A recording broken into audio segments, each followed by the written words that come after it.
Pernah kepikiran nggak sih kalau perbuatan baik yang kita lakukan itu punya nilai yang lebih dari sekedar yang kelihatan? Gimana kalau ternyata ada semacam mata uang tersembunyi yang nentuin nilai asli dari setiap tindakan kita? Yuk kita coba bedah konsep yang krusial banget ini. Nah, ini pertanyaan yang penting banget kan? Kita semua kan berusaha ya buat berbuat baik, tapi apa kita beneran dapat imbalan yang kita harapkan? Jangan-jangan ada sesuatu yang kita lewatin. Well, ternyata kuncinya itu ada di sesuatu yang nggak kelihatan. Niat. Inilah mesin yang jadi penggerak di balik setiap tindakan kita dan yang pada akhirnya nentuin nilainya. Jadi, apa sih niat itu sebenarnya? Gampangnya gini deh. Niat itu kenapanya dibalik apa yang kita lakuin. Apa kita ngelakuin itu murni buat tujuan yang lebih tinggi atau ada udang di balik batu? Jadi intinya tuh kita selalu dihadapkan sama dua pilihan ini. Bertindak dari fitrah kita, yaitu sifat murni kita yang tulus, atau bertindak dari nafsu alias ego kita. Contohnya pas kita nyumbang, atau kita ngelakuin itu karena tulus pengen bantu, itu fitrah. Atau karena pengen dilihat orang sebagai orang yang dermawan. Nah, itu nafsu tuh. Pertarungan ini terjadi setiap saat. Nah, yang seru di sini tuh, gimana sih si ego atau nafsu ini kerjanya? Ternyata ada 3 penyabot utama yang secara aktif ngerusak kemurnian niat kita. Dan ini yang paling penting, sering banget kita nggak sadar. Coba kita lihat satu persatu. Yang pertama namanya rasa aku. Ini tuh kayak bisikan ego yang bilang, ini milikku, keluargaku, kebanggaanku, kelompokku. Jadi pas kita nolong orang dengan alasan, dia kan saudara gue, nah disitulah niat kita udah mulai keganggu sama rasa kepemilikan ini. Lanjut, yang kedua, rasa suci. Ini dorongan buat ngerasa lebih superior. Coba deh ingat-ingat pas kita nasihatin orang, beneran niatnya murni buat bantu, atau ada sedikit rasa pengen nunjukin kalau cara kita tuh lebih bener. Wah, ini jebakan yang halus banget. Dan yang ketiga, nah ini yang mungkin paling gampang kita kenali, rasa minta puji. Keinginan buat didengar, diakui, dan dipuji buat perbuatan baik kita.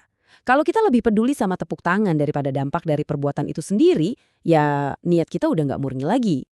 Oke, kita udah tahu nih biang keroknya. Terus, gimana cara kita ngecek niat kita sendiri? Untungnya, ada alat praktis yang bisa kita pakai. Semacam self-check dalam 3 langkah simple. Yuk kita bedah satu-satu. Pertama, sebelum ngapa-ngapain, tanya dulu ke diri sendiri. Kenapa kok pengen ngelakuin ini?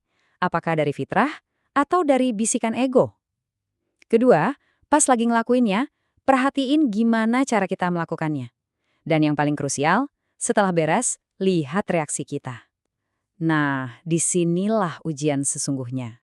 Contohnya gini deh, misalnya Anda nolongin orang, terus sengaja ngasih lebih dari yang dia butuhin. Coba tanya ke diri sendiri, kenapa? Apa karena Anda berharap dapat pujian sebagai si dermawan? Atau berharap mereka jadi lebih hormat sama Anda? Harapan-harapan inilah yang jadi sinyal adanya niat yang kurang murni. Mungkin sampai sini kita mikir, ini kan urusan spiritual pribadi aja. Tapi ternyata konsekuensinya jauh lebih gede dari itu. Dengan efek domino yang mungkin nggak pernah kita bayangin.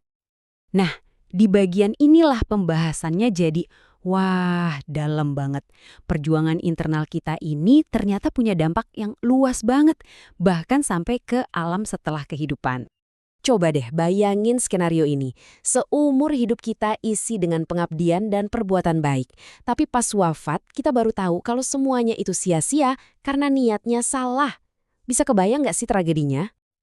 Mungkin konsep ini kedengarannya agak aneh ya. Tapi menurut sumber yang kita bahas ini, kenyataan pahit itulah yang menciptakan fenomena roh gentayangan. Mereka kembali ke dunia kita mencoba ikut campur urusan manusia dengan harapan bisa memperbaiki catatan mereka. Nah, disinilah letak kerumitannya. Coba lihat ya, ujian hidup yang normal itu kan pertarungan antara fitrah kita ngelawan 3 ego. Tapi dengan adanya campur tangan ini, pertarungannya jadi fitrah ngelawan 3 ego ditambah intervensi dari roh-roh gentayangan. Ini loh yang bikin banyak masalah di hidup kita itu rasanya kayak benang kusut yang nggak bisa diurai. Oke, jadi kalau masalahnya ada 2 lapis gini dari dalam dan dari luar, solusinya juga harus 2 lapis dong. Yuk kita lihat gimana cara ngurainya. Pertama, jelas beres-beres dari dalam dulu. Kita harus jujur sama diri sendiri, akui kalau ego itu ada. Terus, aktif periksa dan bersihin motivasi kita. Dan kuncinya, ini dia, belajar ikhlas. Menerima apapun hasilnya, mau dipuji, mau dicuekin, tanpa goyah. Ada analogi yang bagus banget buat ini. Bayangin kita punya dua peliharaan, fitrah dan nafsu. Mana yang kita kasih makan, dialah yang bakal jadi lebih kuat. Intinya, mendingan lakuin banyak hal kecil, tapi niatnya lurus, daripada satu perbuatan gede-gedean, tapi cuma buat nyenengin ego. Tapi, kadang-kadang, beresin dari dalam aja tuh nggak cukup. Kalau masalah hidup Anda rasanya kok ruwet banget dan buntu, bisa jadi ada faktor dari luar, gangguan spiritual yang perlu diatasi. Dan untuk ini, kita butuh bantuan. Nah, bantuan ini menurut sumber kita ya, datangnya dari yang disebut malaikat mukarabin. Mereka ini digambarkan sebagai pihak netral yang punya kemampuan buat misahin para roh gentayangan dari manusia. Tujuannya simple, supaya dua-duanya bisa nemuin jalan masing-masing dan akhirnya bisa tenang. Terus, gimana cara minta bantuannya? Lewat zikir dan doa khusus yang fungsinya kayak instruksi kerja buat mereka. Dan yang paling penting nih, ini tuh alat yang universal, bisa dipakai sama siapa aja yang ngerasa butuh, apapun keyakinannya. Jadi kalau Anda ngerasa ujian hidup kok kayaknya ruwet banget ya, alat ini disediain gratis dan bisa diunduh di ayattersirat.com. Ini langkah praktis buat yang ngerasa butuh membersihkan gangguan dari luar, supaya usaha buat bersih-bersih dari dalam bisa lebih efektif. Dan semua ini akhirnya membawa kita kembali ke pertanyaan paling mendasar. Pada akhirnya, buat siapa sih kita ngelakuin semua ini? Sebetulnya siapa sih penonton yang kita tuju dari semua kerja keras kita seumur hidup ini? Jawabannya ada di kemurnian niat kita.